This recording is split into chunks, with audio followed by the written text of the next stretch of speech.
Teman-teman Vibibas, kembali lagi kita ketemu. Kali ini kita akan mengetengahkan tema tentang bullying, melanjutkan sesi yang kemarin kan, bahwa ada korban yang namanya Vita yang menceritakan mengenai pengalaman yang dirasakan sampai sekarang. Nah, kali ini kita kehadiran pakar dari sisi psikologis, Bu Ratna Juwita. Terima kasih Bu udah hadir. Terima kasih diundang. Masih aktif kan Bu ya sebagai dosen di Fakultas Psikologi. Iya. Bu, kita sapa teman-teman kita dulu Bu yang di rumah. Kita kasih salam Vibibas dulu ya Bu. Oke. Salam Vibibas.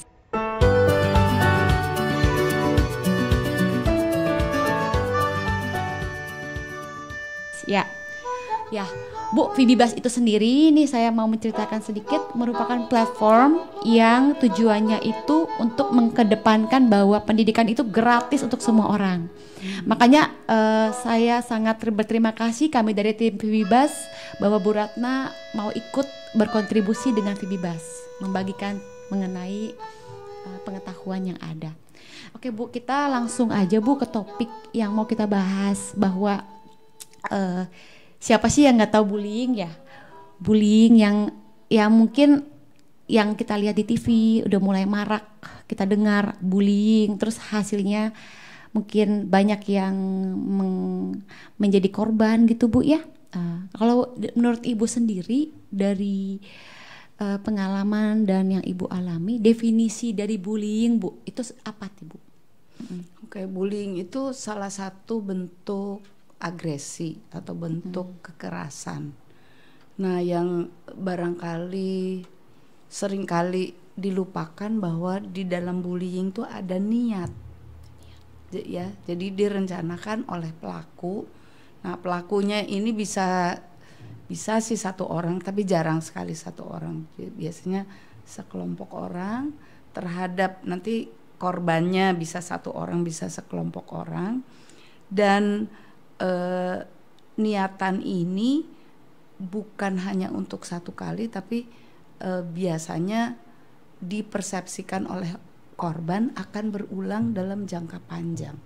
Jadi dipersepsikan oleh korban ini bukan satu kali kejadian. Jadi bukan karena seseorang marah sama dia terus dia mendapatkan tindakan kekerasan, tapi ini untuk jangka panjang.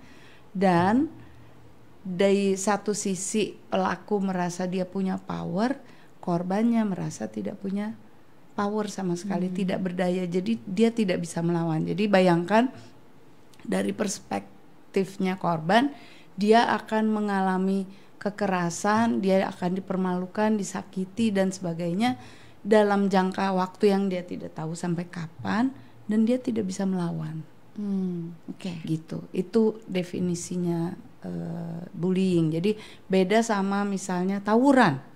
Ya, tawuran ya. Itu ya. Kekerasan juga ya Bu ya. Tawuran juga kekerasan. Tapi di dalam tawuran itu powernya sama. Makanya adu kuat Bu. Adu kuat. Siapa benar. yang itu. Bukan berarti tawuran lebih baik, enggak, sama, enggak baik. Ya, tetapi di dalam bullying itu ada pihak yang merasa dia itu seperti apa ya, kayak menciut gitu, dia nggak berani apa-apa dan serba salah, mau diceritakan nanti apa pendapat orang dan sebagainya. Nah, artinya Bu Ratna artinya juga sempat mendalami bullying ini ya, mungkin bisa ceritain nggak asal muasalnya gimana, jadi biar saya juga bisa mengetahui kira-kira ntar saya mau melanjutkan pertanyaan dengan sesi apa lagi nih gitu. Jadi saya mulai tertarik dengan topik bullying ini di tahun 2004. Waktu itu sejarahnya ada kasus STPDN Wahyu Hidayat gitu ya.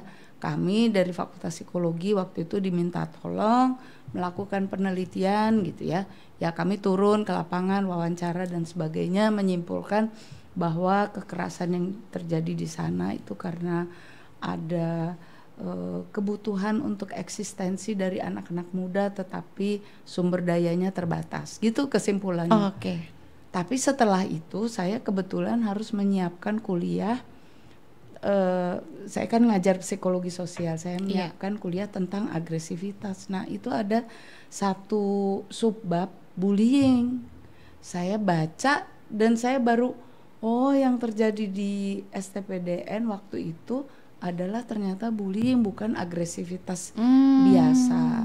Nah pada tahun itu juga ada permintaan untuk membantu satu sekolah karena gencet-gencetannya makin parah gitu. Nah waktu itu saya bertemu dengan kepala sekolahnya mengatakan enggak, di sini kita penuh kasih sayang dan sebagainya, kita dekat. Lalu saya minta izin, boleh enggak saya menempatkan 2 mahasiswa saya, yang satu seolah-olah menjadi asisten guru BK, yang satu melakukan penelitian, benar-benar menyebarkan kuesioner untuk memastikan. Nah itu saya dapat izin. Nah dari hasil penelitiannya mereka itu betul-betul terlihat bahwa terjadi bullying di sana. Anak-anak yang SMA kelas 10 itu sangat takut pada seniornya gitu, dan ya ada bukti-bukti hitam di atas putih yang meyakinkan kepala sekolah waktu itu, wah ini ada masalah di sekolah saya. Nah setelah itu jadi seperti ketemu dengan teman lain yang juga punya minat yang sama, dan akhirnya kita kerjasama, dan skripsinya saya perpanjang ya payungnya, di sekolah lain tuh ada atau enggak gitu. Ya ternyata juga bukan hanya di satu sekolah, tapi di mungkin di banyak sekolah gitu. Dan akhirnya memang ketika saya memutuskan untuk S3, saya ambil topik itu dan ambil data di sekolah di Jabodetabek, di Jawa Tengah, di Sumatera Barat gitu. Maksudnya topik bullying ya Bu? Bullying. Mungkin boleh tahu temanya nggak Bu? Kalau saya mengangkat temanya, jadi lebih untuk bagaimana menyelesaikan bullying. Nah itu ternyata kalau kita mau menyelesaikan masalah bullying di sekolah, yang harus dikuatkan itu bukan hanya korban, bukan hanya mengintervensi korban dan pelaku, tapi justru mayoritas orang-orang yang menonton itu. Jadi kalau kita lihat sebuah dinamika, sebuah proses kelompok, bagaimana bullying terjadi, memang ada pelaku, ada korban. Pelaku punya asisten yang suka membantu, tapi kemudian mayoritas itu sebetulnya penonton, bystander. Mereka suka melihat, tidak melakukan apa-apa. Ada yang tertawa-tawa, ada yang barangkali hanya melihat saja, tidak melakukan apa-apa. Takut kena bagian kalau hitungan ikut-ikutan. Ada yang tahu tapi terus nggak mau ikut-ikutan, meninggalkan. Tapi mereka tahu itu terjadi dan tidak melakukan apa-apa. Itu yang mempertahankan bullying. Jadi kalau kita mau justru menurunkan atau menghilangkan bullying itu, kita harus memperkuat si mayoritas penonton ini agar anti bullying, agar kalau mereka tahu terjadi bullying, mereka melerai, mencegah, menolong korban baik secara langsung atau tidak langsung gitu. Bu, sebenarnya kalau Ibu udah mulai mempelajari lah ya, kemarin-kemarin mempelajari, bahkan S3-nya pun topiknya ini gitu loh. Itu kira-kira kenapa sih Bu bisa mulai ada bullying itu? Maksudnya asal muasalnya, apakah memang orang ini seneng banget nih, lucu banget kalau ada bahan-bahan ejekan atau bahan-bahan yang bikin orang tuh jadi semangat dalam hidup melihat orang lain jatuh di bawah kaki mereka, itu apa tuh Bu kira-kira asal muasal mulanya tuh Bu? Oke, jadi bullying ini pertama kali diungkapkan oleh seorang tokoh bernama Olweus yang dia meneliti sekolah-sekolah di daerah Skandinavia sana, dan dia mengobservasi bahwa ada gejala yang di dalam bahasa di sana itu disebut mobbing.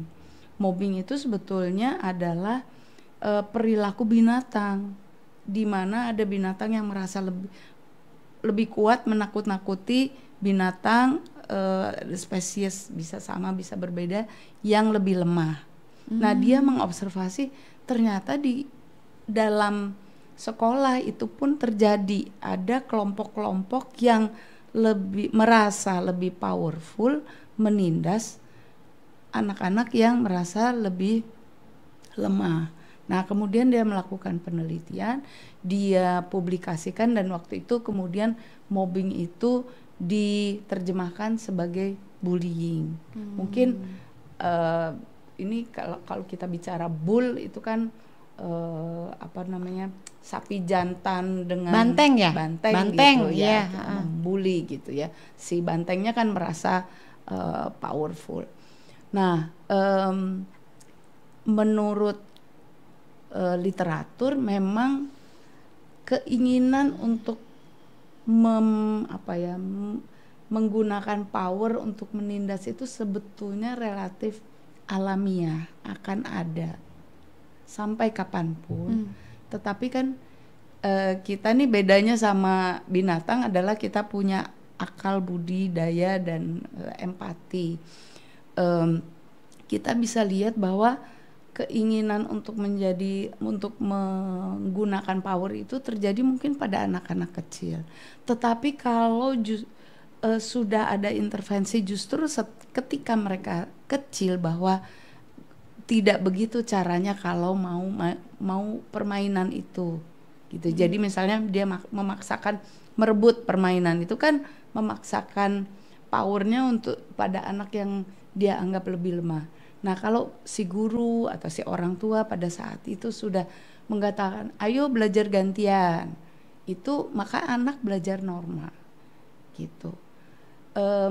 Kalau di dalam teorinya sendiri sebetulnya kenapa orang bisa membuli itu kompleks, karena kita dilahirkan sudah ada bawaan biologis yang kemudian berinteraksi dengan tentunya asupan gizi dan sebagainya dari si ibu. Nanti ketika lahir juga ada faktor-faktor yang memang bawaan berinteraksi dengan faktor-faktor lingkungan, baik secara fisik maupun secara emosional, sosial dan sebagainya, sehingga seorang anak akan menjadi pribadi tertentu dalam sebuah konteks situasi tertentu.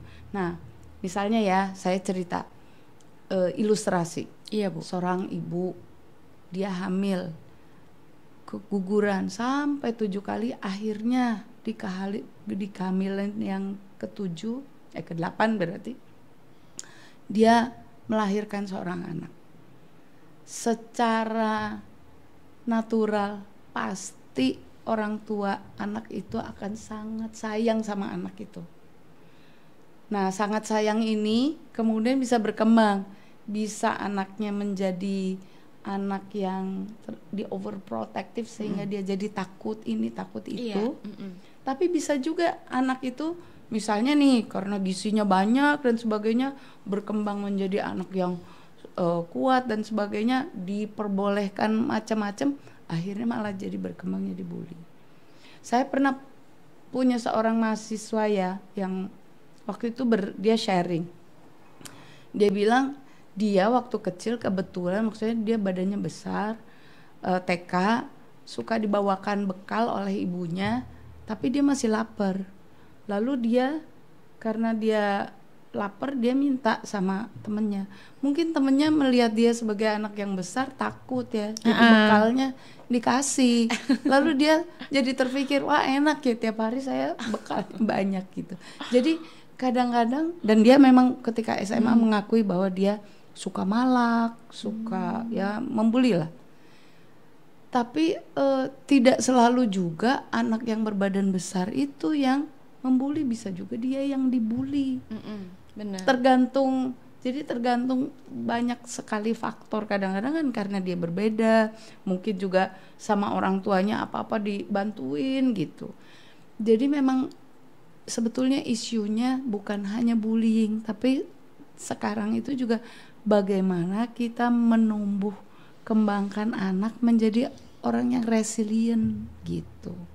Bagaimana mengubah isu-isu bahwa bullying itu ada dan harus dikelola, tapi kita kalau ada itu di sekolah itu bisa juga kita jadikan isu untuk menumbuhkan resiliensi anak.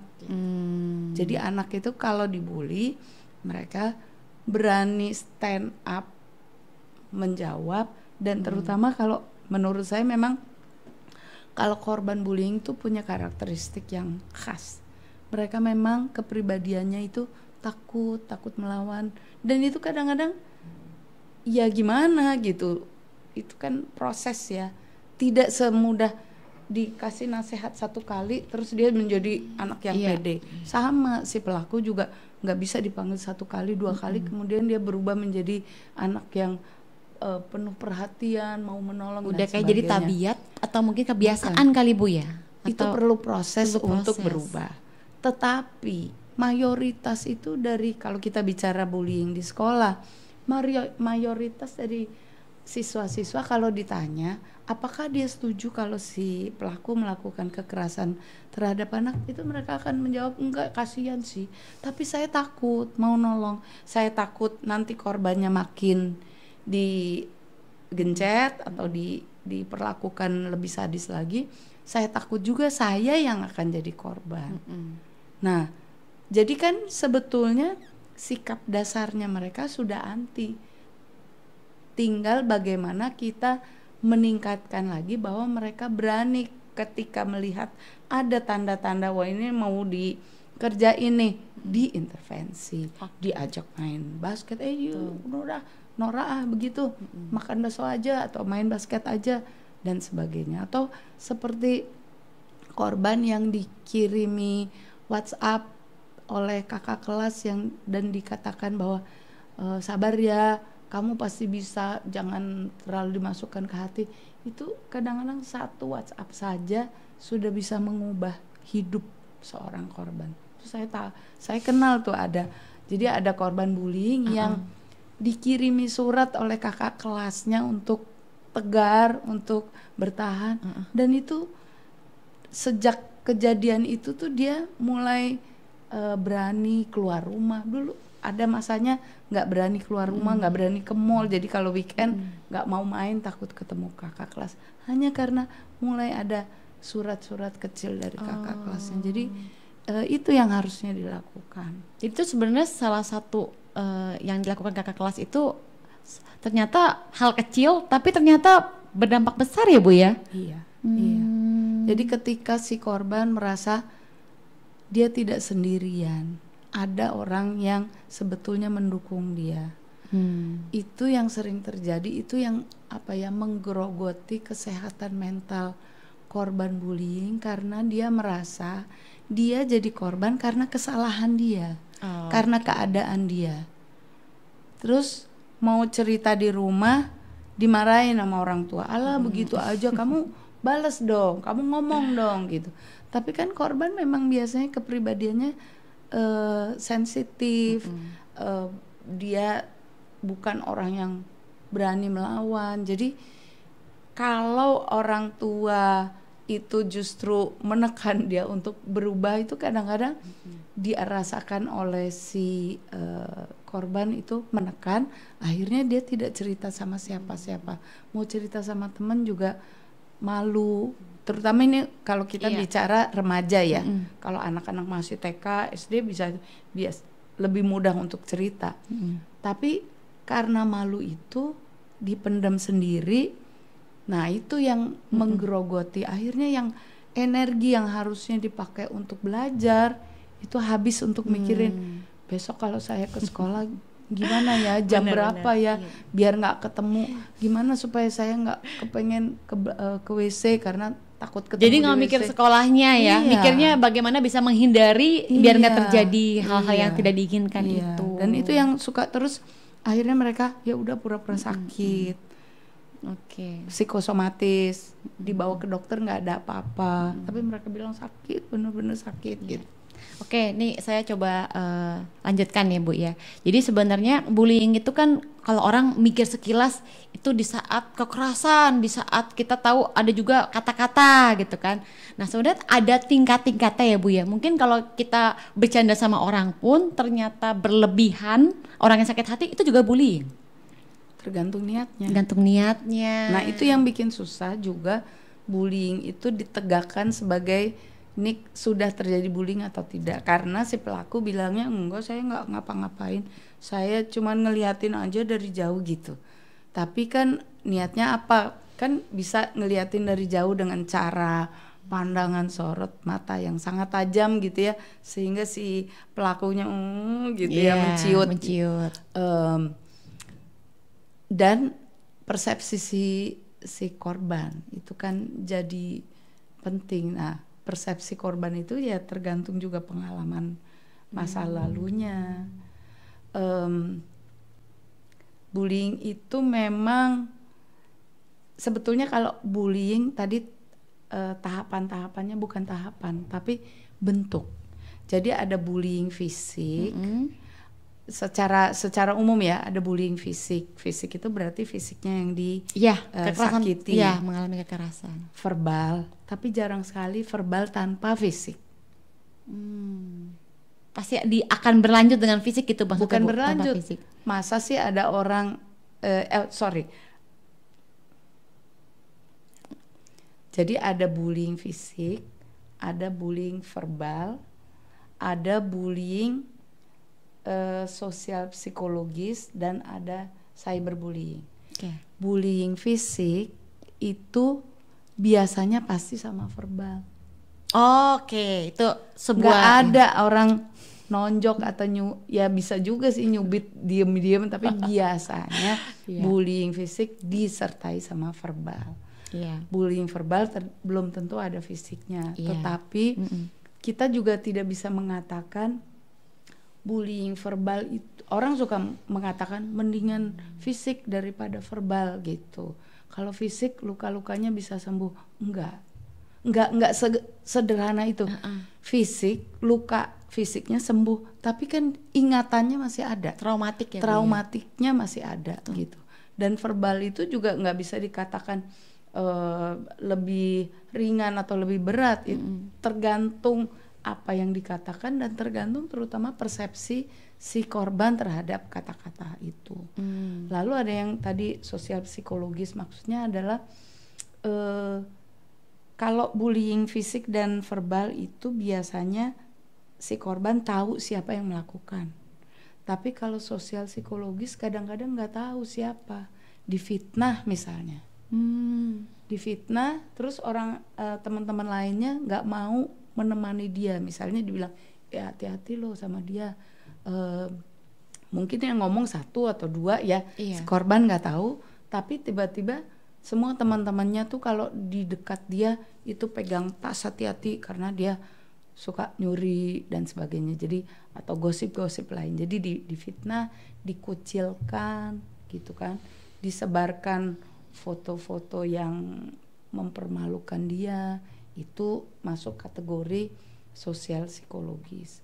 Lalu ada jenis lain, cyberbullying, yang sekarang lebih banyak lagi terjadi karena jadi cyberbullying adalah bullying yang dilakukan melalui media sosial. Nah itu mungkin secara fisik tidak kena, tapi secara verbal dan sosial psikologis itu seringkali sangat berat bagi korban, karena korban mempersepsikannya sebagai ini dunia tahu bahwa saya pernah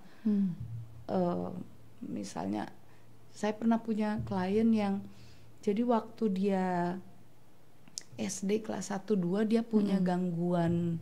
Jadi saya tuh pernah punya klien yang waktu SD dia punya gangguan pencernaan. Jadi di sekolah beberapa kali kejadian dia buang air sedikit di bajunya gitu ya. Dan itu ya tentu namanya anak-anak kelas 1-2 SD itu tercium gitu, sehingga dia dapat panggilan si Kecipirit. Nah, tapi kan kelas 1 2 SD, terus wali kelasnya menangani, ke psikolog juga dan sebagainya. Akhirnya udah nih aman. SMP dia pindah ke sekolah lain, loh gitu. Dia memang keluarganya juga memutuskan memulai lembaran hidup baru dan sebagainya. Tiba-tiba ada yang ngirim lewat sosial media. Kamu, jadi temennya dia gitu ya, tahu sama teman barunya di sekolah barunya, terus dulu tuh dia panggilannya Kecipirit. Nah, mulai lagi gitu. Jadi itu kan sangat mengorek luka lama ya, benar, gitu. ya. Dan memang kan seperti saya katakan, kepribadian korban-korban bully itu memang orangnya sensitif, jadi perlu waktu sampai akhirnya dia bisa berjarak lagi dengan isunya dan melanjut. Akhirnya sih baik-baik saja ya. Itu jadi kalau ditangani dengan segera, justru diberi kesempatan untuk mencurahkan isi hati dan teman-temannya mendukung, keluarga mendukung, biasanya sih harusnya bisa diatasi. Boleh sedikit menguak ceritanya nggak Bu? Maksud aku solusi selesainya gimana? Apakah ke psikolognya atau si yang membongkar itu minta maaf? Maksudnya solusinya itu gimana? Salah satu kasus kan yang ada gitu loh. Saya menanganinya waktu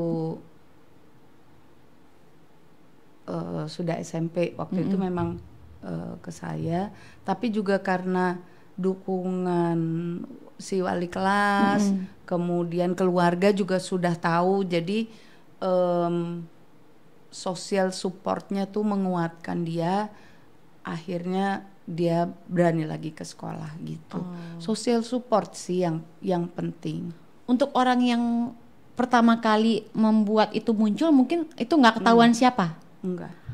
Nggak ketahuan. Nah itu kalau saya berbullying udah nggak tahu siapa gitu. Tapi bahayanya sosial media sekarang tuh itu, dan kan dia merasanya udah dunia gitu tahu, padahal ya yang tahu ya tetap aja terbatas. Dan mungkin kalau didiamkan juga dalam beberapa hari orang udah melupakan lagi ya. Tapi bagi si korban tuh nggak bisa dikasih tahu, udah diemin aja, cuek aja, pura-pura nggak dengar dan sebagainya. Itu tidak semudah itu kita mengatakan. Karena orang yang berbicara biasanya tidak di posisi orang yang dibully gitu ya. Iya. Nah Bu, kalau misalkan udah tahu nih situasinya udah banyak seperti itu Bu ya. Nah ini kira-kira orang tua nih yang sekarang ya mungkin yang nonton nanti, atau mungkin yang Ibu bisa ceritakan, yang Ibu tahu, itu gimana ya Bu ya, biar memberikan bekal ke anak-anaknya. Karena kita juga sebenarnya nggak tahu nih anaknya yang kita berikan bekal itu apakah dia menjadi orang yang terbuli terus nggak cerita, atau mungkin cerita. Kalau cerita mungkin oke lah ya, setidaknya ada tempat untuk berbagi, sharing. Nah kalau yang nggak cerita, nah gini gimana nih peran orang tua biar memberikan bekal kepada anak-anaknya tuh jadi menghadapi situasi sekarang yang seperti ini gitu loh Bu. Kalau menurut saya tugas orang tua itu justru support anaknya supaya dia jadi resilient dari kecil. Jadi artinya, jadi kalau menurut saya tugas orang tua justru harus mengusahakan agar anaknya tumbuh menjadi orang yang resilient. Jadi maksudnya gini, usahakan untuk membuat anak tuh mandiri gitu ya. Kadang-kadang kan sebetulnya mulai dari kecil kan, mulai dari anak 7 bulan 8 bulan dia mau makan sendiri, biarkan dia makan sendiri, jangan selalu disuapin.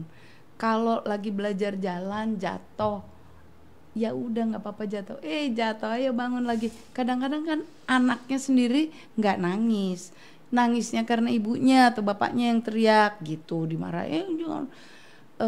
Jadi ada hal-hal kecil yang akan membangun anak kita untuk lebih percaya diri karena memang orang tua menyediakan kesempatan-kesempatan mereka untuk mengeksplor lingkungannya. Ya sudah pasti bahwa anak akan tumbuh menjadi orang yang berbeda-beda karena perlakuannya berbeda. Tetapi saat ini saya lihat banyak orang tua yang terlalu melindungi anaknya. Jadi saya paham juga bahwa sekarang dibanding 30 tahun yang lalu kehidupannya sudah sangat berbeda gitu ya. Banyak sekali bahaya, anak nggak bisa main di jalan seperti dulu, main sepeda dan sebagainya. Tetapi menurut saya masih bisa diusahakan. Jadi misalnya jangan hanya main jadi supaya anak nggak celaka, jadi ya udah main di rumah, main game itu tidak, itu mengembangkan barangkali keterampilan motorik dan kognisinya, tetapi ada keterampilan hidup lain yang nggak didapat. Biarkan anak main kotor-kotoran gitu sekali-sekali, bergaul sama anak-anak yang dari yang lain-lain, itu justru akan memperkaya hidupnya anak. Jadi mereka juga nggak melihat satu sisi saja. Nanti ketika sudah masuk TK, SD, itu pasti ada konflik-konflik yang terjadi. Nah, itu orang tua kalau bisa usahakan anak menyelesaikan konfliknya sendiri dulu. Jangan belum apa-apa misalnya anak TK pulang nangis karena dicubit sama temannya dan sebagainya, udah langsung lapor kepala sekolah, minta anaknya ditegur. Itu biarkan, coba mungkin bilang sama wali kelas atau guru kalau sudah beberapa kali kejadian gitu ya. Jadi kuatkan anak untuk coba deh kamu ngomong sama teman kamu bahwa kamu nggak suka diperlakukan seperti itu. Kalau biar dia mencoba dulu, kalau memang nggak bisa lewat wali kelas tanpa diketahui oleh anak gitu ya, supaya anak itu juga merasa bahwa dia punya soft skill untuk menyelesaikan konflik. Sekarang itu karena justru hubungan orang tua dengan guru itu dipermudah dengan WhatsApp, dengan internet dan sebagainya, itu orang tua suka mendikte gitu. Sehingga guru-guru yang dulu guru itu dikagumi, dihormati oleh anak, murid maupun orang tua, sekarang itu kadang-kadang guru-guru muda itu jadi tidak pede, seperti di teror kan gitu. Harusnya ibu begini, harusnya ibu begitu. Udahlah, itu hak sekolah untuk mengurus guru-gurunya gitu. Itu menurut saya harus dikembalikan tuh. Nah, kalau di satu pihak guru kembali rasa bangganya, anak-anak jadi juga hormat sama guru, percaya dan mereka sekarang itu kadang-kadang menurut saya yang dipentingkan tuh hanya prestasi akademik itu, padahal prestasi itu kan banyak ya. Nah, ketika suasana sekolah menjadi menyenangkan bagi anak, kalau anak senang, anak akan belajar dengan jauh lebih baik tanpa harus ranking ini, harus ranking itu. Memang sekarang udah tidak ada nilai-nilai yang maksudnya seperti dulu rapot ada merah dan sebagainya. Tetapi suasana menyenangkan belum di semua sekolah gitu. Menyenangkan itu akan menjadi modal utama untuk anak belajar.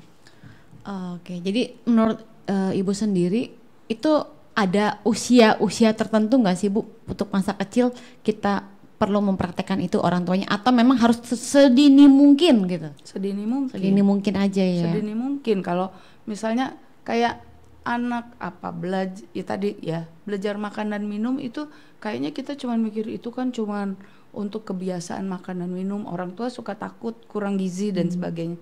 Tetapi kan bisa ya, misalnya anak mula-mula biarkan makan sendiri walaupun belepotan, tapi diseling sama suapan orang tua, atau diatur, misalnya kalau pagi disuapin, kalau siang boleh sendiri, nanti malam di ini.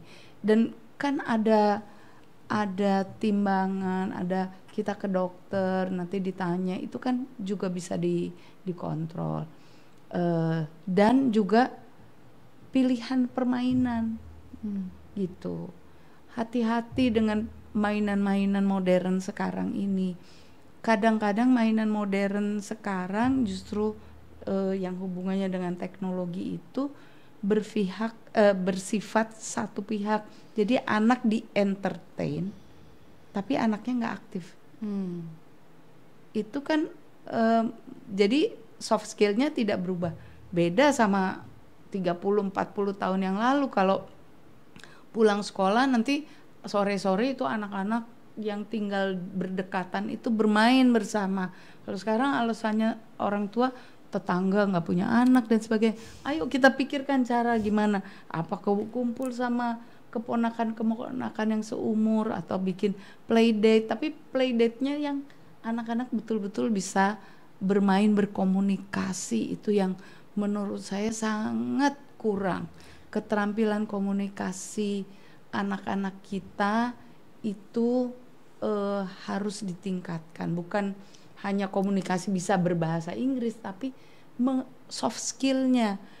Kalau ada masalah bagaimana menyelesaikannya, bagaimana bekerja sama dengan orang lain, bagaimana menunjukkan empati pada orang lain. Benar. Dan itu jadi modalnya manusia. Kan udah banyak yang cerita bahwa ternyata kesuksesan di dalam dunia kerja itu tidak tergantung sama inteligensi, tetapi tergantung pada soft skill. Ayo kita bina nih soft skill kita gitu. Jadi memang butuh support dari berbagai pihak ya Bu ya. Iya. Karena tadi kalau Ibu sempat sebutkan salah satu contohnya, gimana nih anak-anak biar bisa bergabung, berkumpul dengan teman-teman sebayanya, bermain secara ketemu offline gitu loh. Karena saat sekarang ini kan kalau kita perhatikan memang anak-anak dibiarkan untuk fokus dengan dunianya sendiri di sosial media itu kan gitu Bu ya.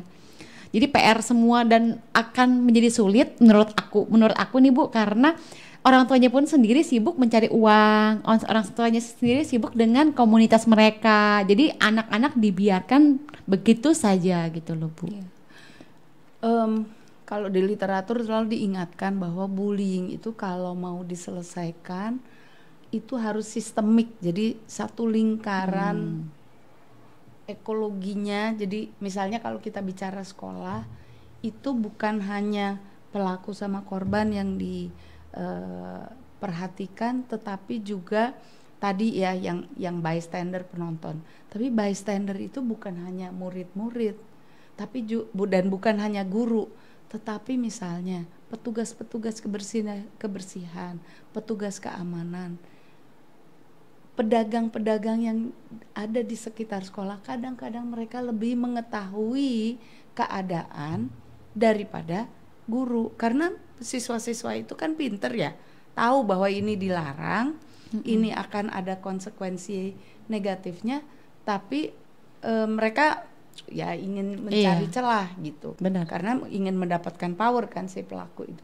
Nah itu mereka merasa bisa aman tuh di depan, ya itu lagi di warung lah, ada satpam lah. Gak merasa takut gitu Bu Gak ya. merasa takut. Nah ketika petugas-petugas atau pedagang-pedagang itu diajak bicara dan diingatkan bahwa ini nih tanggung jawab kita bersama. Yang rugi itu bukan cuman korban kok, pelaku itu juga rugi. Pelaku kalau dibiarkan itu masa depannya hubungannya sama kriminalitas, drug abuse, itu menurut penelitian. Yang pasti kan dia menjadi orang yang tidak menyenangkan lah buat orang lain, karena selalu menggunakan powernya untuk memaksakan keinginannya. Keluarga itu juga jadi korban. Sekolah, pencitraan sekolah juga udah pasti turun lah. Orang tua kalau tahu benar. Di situ masyarakat juga jadi takut kan gitu. Jadi bullying itu ibaratnya setetes air yang riaknya sampai ke pinggir.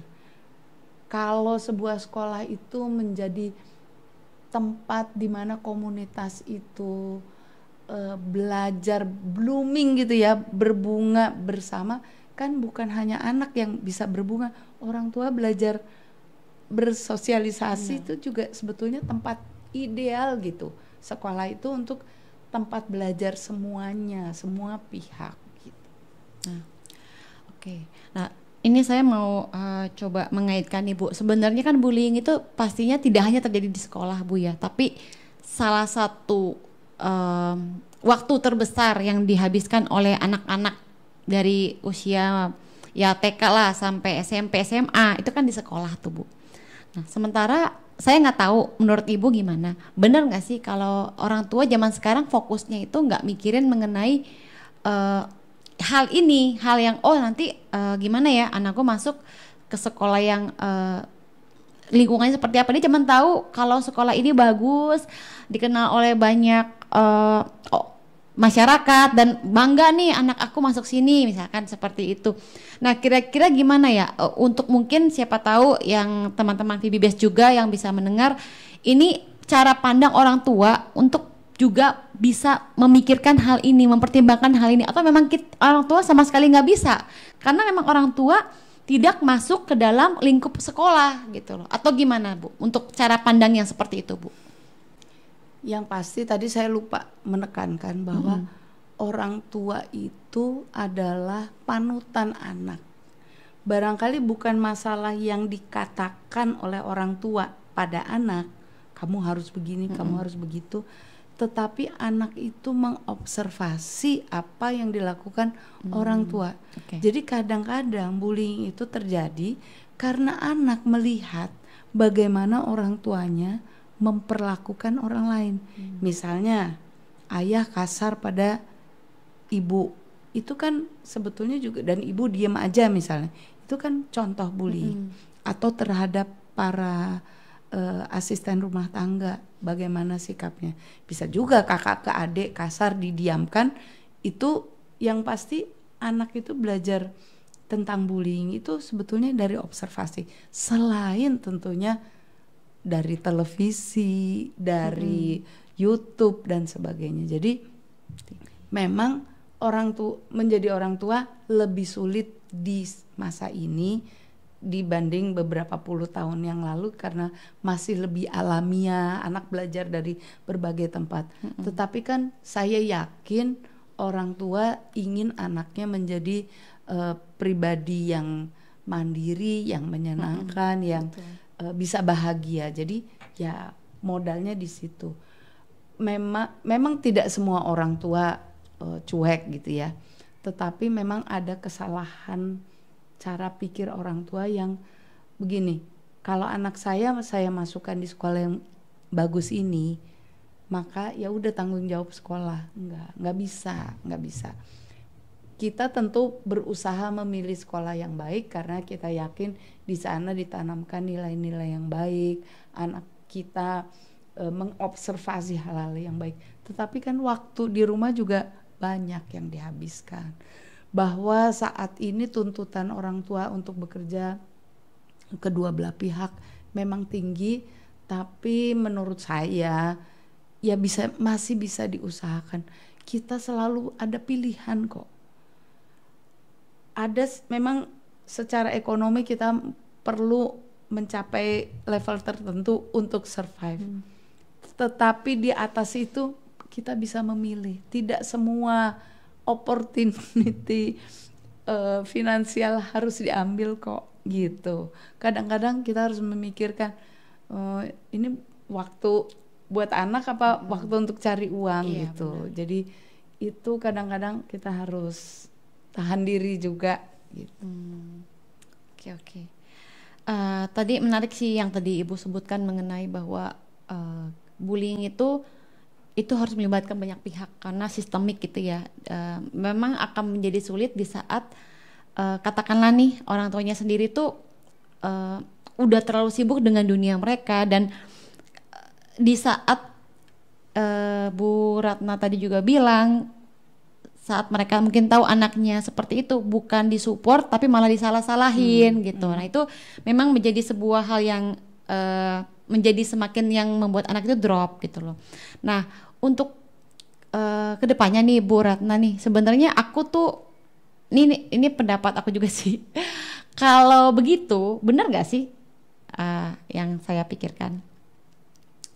Kalau orang tua mendidik nih Bu, kalau misalkan disuruh untuk baik dengan orang, terlalu baik, jadinya dia akan calon yang terbuli. Kalau dididik, lo mesti strong, mesti kuat, calon bullier. ini saya mencoba untuk menganalogikan dari cerita semua Bu Ratna nih ya. Terus gimana ya? Nah, di saat oke lah lo biasa-biasa aja, middle. Tipe orang yang nggak mau ikut campur, yang nonton doang. Nah, ini gimana nih Bu? Sekat-sekatnya nih Bu, bisa Ibu bantu kategorikan kira-kira orang tua tuh resilient tuh apa? Yang mana gitu? Resilient, kita mulai dari resilient. Resilient boleh. itu kan ketika mengalami masalah, jatuh, dia bangun lagi. Oke, resilient. Bahwa orang ada masanya sedih, marah dan sebagainya, iya, pasti. Tapi bangun lagi, usaha lagi gitu. Itu yang harus dicapai, dan itu kan mulainya dari yaitu ketika anak belajar jalan, ketika anak belajar menyusun balok-balok, jangan dibikinin gitu. Miring-miring jatuh nggak apa-apa, ayo bikin lagi. Jadi memberi contoh bahwa hidup itu harus mau berusaha dan happy menerima keberhasilan maupun kegagalan. Kegagalan itu kan juga untuk belajar, nggak apa-apa, ayo belajar lagi. Nah, tadi gimana ya kalau dia terlalu kuat nanti jadi calon pembuli, kalau terlalu baik hati calon korban. Menurut saya kuncinya gini, anak tuh tadi kan belajar mau mengkomunikasikan perasaannya secara asertif. Jadi anak itu berani kalau dia tidak suka, dia bilang tidak suka tanpa agresif. Itu yang, dan itu memang benar-benar harus dipelajari dari waktu kecil. Jadi misalnya gini, makan nih, belajar makan ya. Orang tua kadang-kadang memaksakan kan. Ini karena ini protein tinggi bikin pinter, dicekokin, dipaksain, nangis-nangis gitu. Itu kan mengajarkan sesuatu, bukan hanya memberikan gizi. Iya. Tapi kan kita bisa juga mengajarkan makan itu misalnya ini ada lauk, ada sayur, ada karbohidrat. Ayo, nggak mau, aku nggak suka. Orang tua yang overprotective maunya apa? Maunya ayam junk food gitu ya. Ya udah dibeliin. Nah itu kan berarti mulai anak diajarkan bahwa dia punya power memaksa orang tua. Tapi bisa juga kan sikapnya, kamu coba sedikit, nanti kalau suka boleh tambah, kalau nggak suka ya makan yang lain.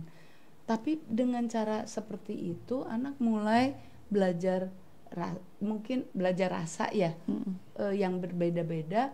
Tapi di lain pihak dia juga belajar untuk menghargai kita hidup ini apa yang ada. Nggak bisa, memang kadang-kadang kita nggak bisa mendapatkan selalu apa yang kita inginkan gitu. Jadi fasetnya ke soal pola asuh, tapi anak boleh mengemukakan gitu. Ada barangkali kalau di weekend mereka minta gitu ya, minta makanan, tapi kalau di hari-hari biasa misalnya diaturlah makanan yang sehat dan sebagainya.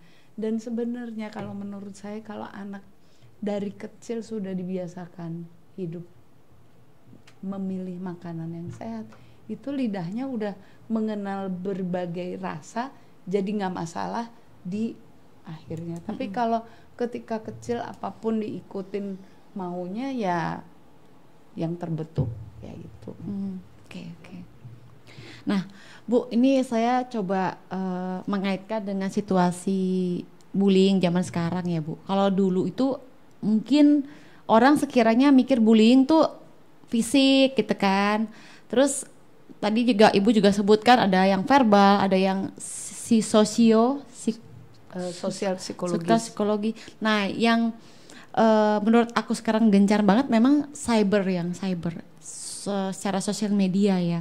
Dimana mungkin saya juga pernah dengar dan baca itu orang itu ada kejadian hanya gara-gara tombol unlike itu sampai melakukan tindakan bunuh diri gitu loh Bu, hanya karena tombol unlike dia merasa langsung nggak secure. Nah ini dengan situasi kesensitifan mungkin ya orang-orang yang zaman now seperti ini, itu kira-kira dari Ibu sendiri ada nggak mungkin masukan atau cara biar orang-orang yang seperti ini tuh nggak gampang, maaf kata, kayak tersinggung, itu kan kayak hal yang sepele menurut kita ya Bu ya, tapi kok menurut mereka besar banget ya Bu.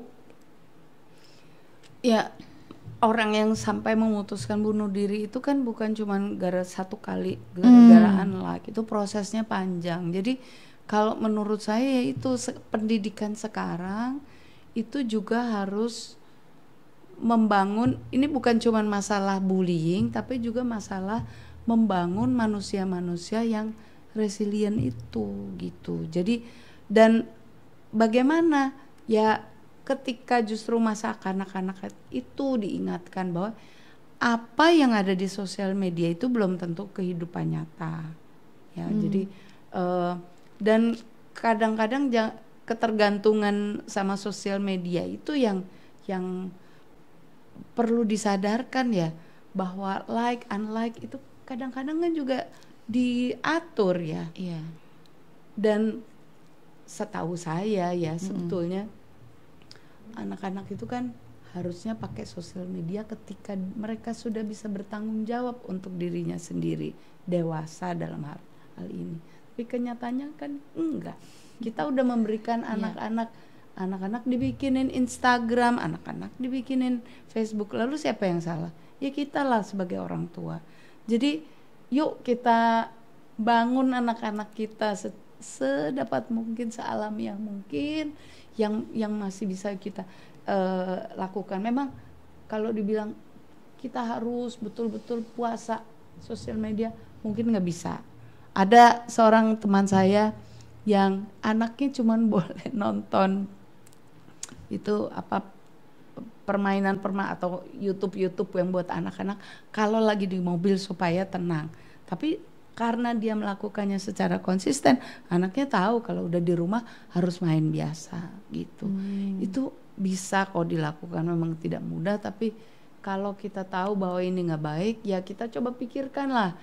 Kalau memang di mobil itu ada orang lain, ya kebiasaan menyanyi bersama, cerita dongeng atau apa kan bisa. Tapi memang berarti kalau orang tuanya menyanyi bersama, orang tuanya nggak bisa main HP ya gitu. Ya sekarang pikirin pentingan mana.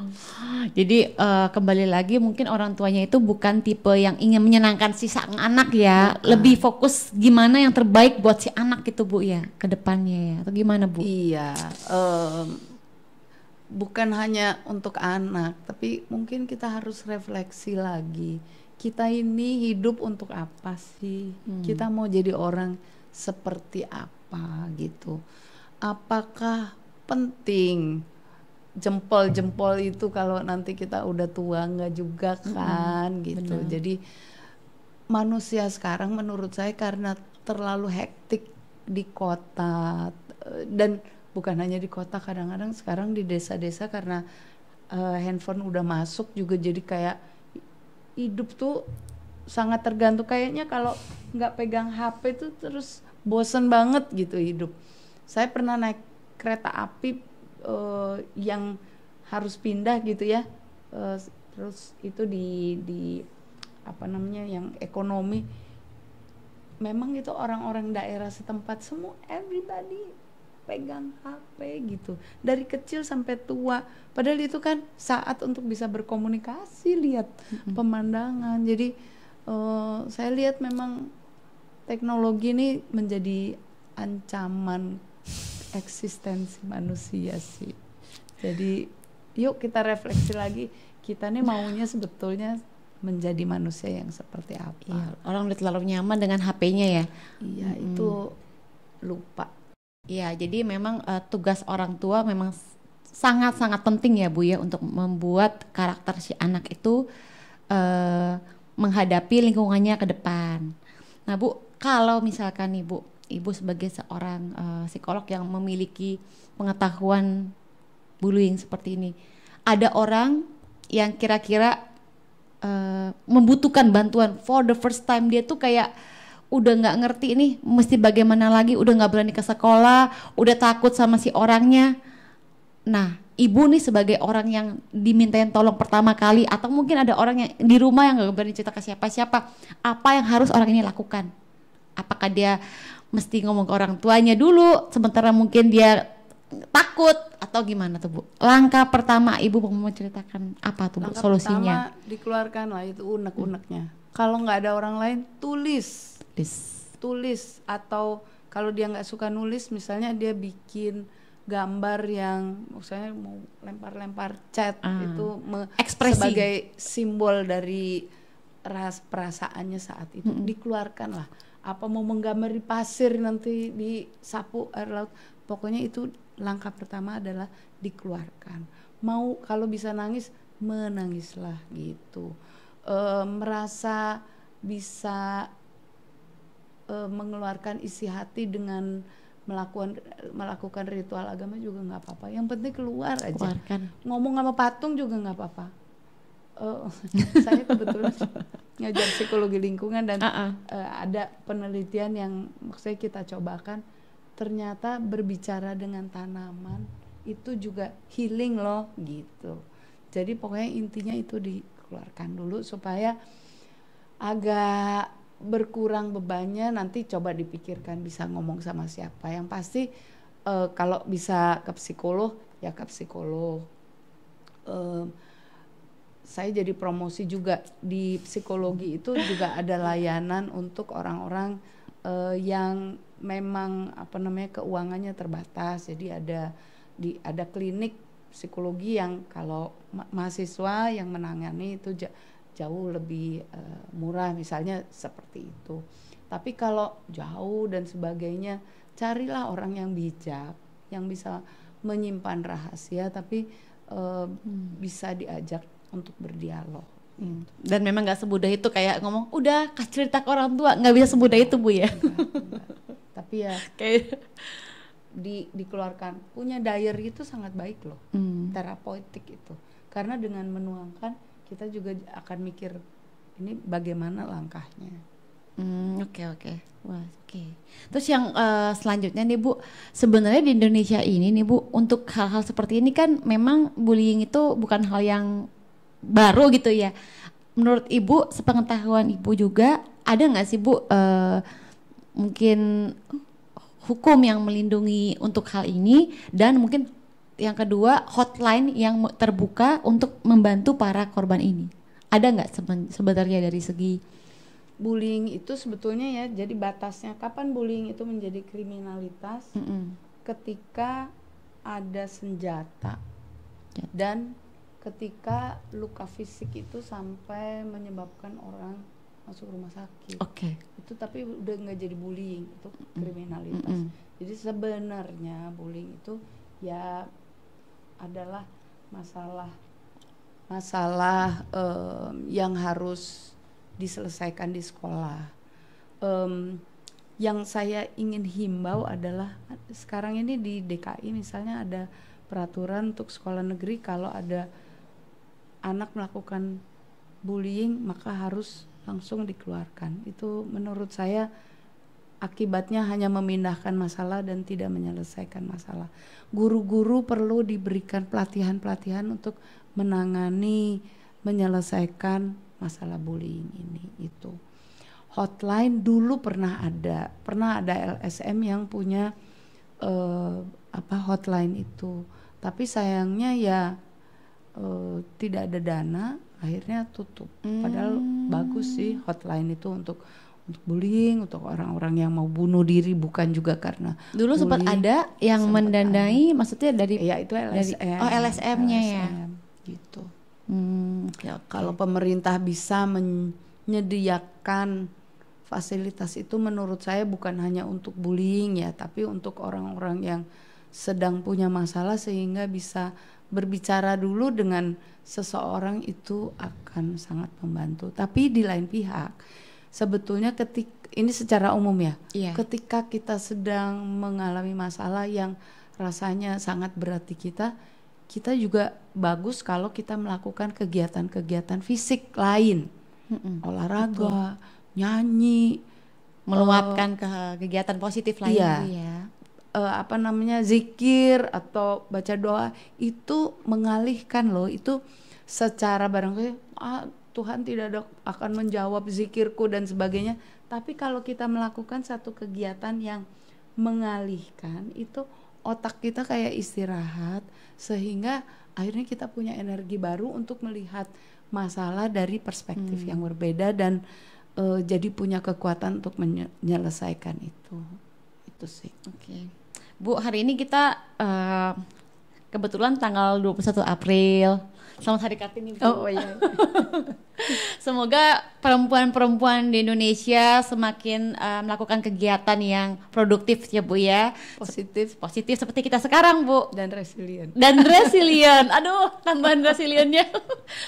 Seru banget nih bahasanya, cukup psikologis banget, keren. Bu, ini ada pertanyaan lagi nih Bu, yang terakhir lah ya.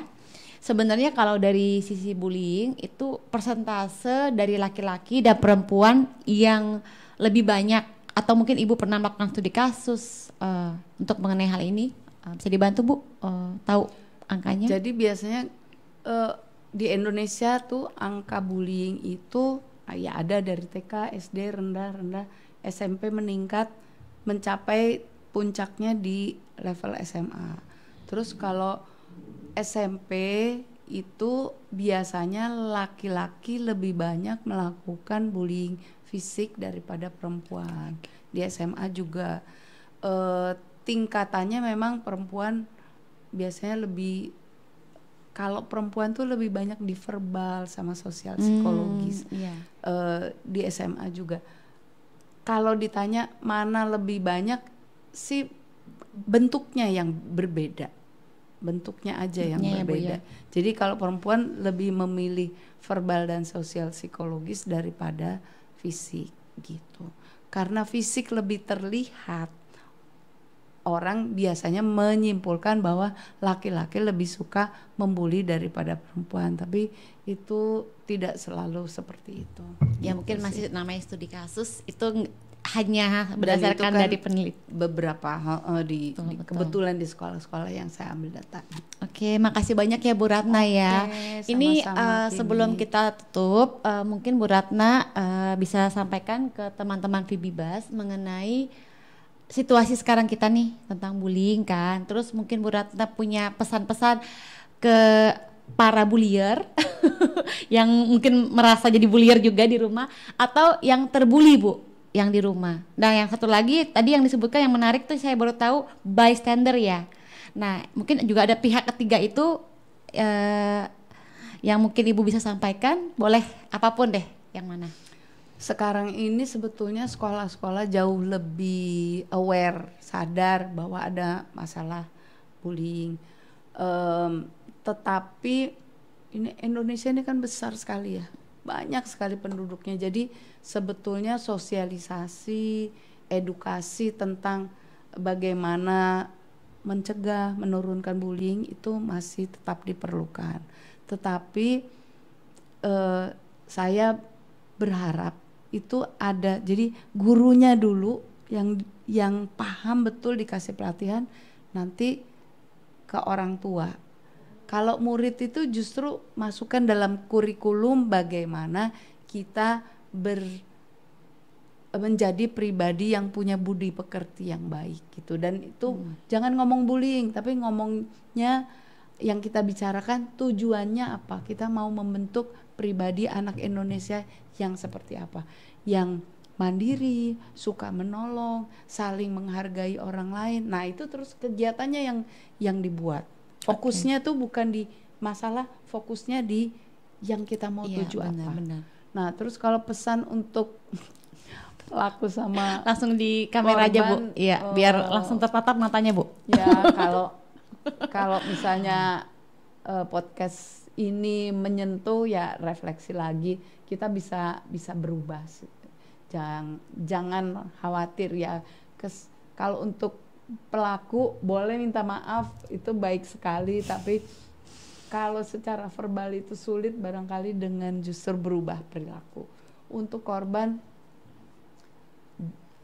kok yang menjadikan diri Anda korban itu Anda sendiri loh. Jadi yang bisa keluar dari posisi korban juga Anda sendiri. Usahakan untuk cari teman yang bisa menjadi social support, yang membantu jadi keluar dari posisi itu. Teman itu sangat penting, dan teman itu bisa macam-macam. Bahkan diary pun bisa menjadi teman. Nah, yang terutama pesan saya untuk para bystander yang penonton itu, kalau melihat ada tanda-tanda, coba dicegah. Dicegahnya nggak usah dengan kekerasan, tapi juga dilerai, dialihkan, diajak melakukan sesuatu yang positif. Itu jauh lebih berharga. Dan kalau dalam sebuah sekolah tiba-tiba membuli itu menjadi tidak keren, akan hilang gitu. Karena di zaman saya nggak ada itu kata-kata itu atau gejala itu. Kayaknya orang kalau misalnya mengejek orang, menyakiti orang, itu kayak, ini orang kenapa gitu, aneh. Jadi kita coba kuatkan, kita mau membentuk anak-anak seperti apa, generasi muda seperti apa, dan kita arahkan kegiatan-kegiatan di sekolah, kegiatan di rumah untuk membentuk orang yang seperti itu. Oke. Aduh, makasih banget lah Bu Ratna udah mau sharing dengan kita. Sedikit pribadi nih ya, saya dulu juga diajar oleh Bu Ratna, dosen psikologi waktu saya jadi kuliah di arsitektur UI. Dosen tercantik dulu, saya sampai bilang, aduh ini dosen cantik banget. Gitu loh Bu. Jadi saya nggak ada hubungannya, nggak apa-apa. Tapi saya sekarang senang banget bisa ketemu Bu Ratna sebagai narasumber di Vibibas. Makanya terima kasih Vibibas juga udah mempertemukan Bu Ratna. Dan Bu Ratna terima kasih kontribusinya. Bu Ratna, kita sapa teman-teman kita yang di rumah. Salam Vibibas. Salam Vibibas.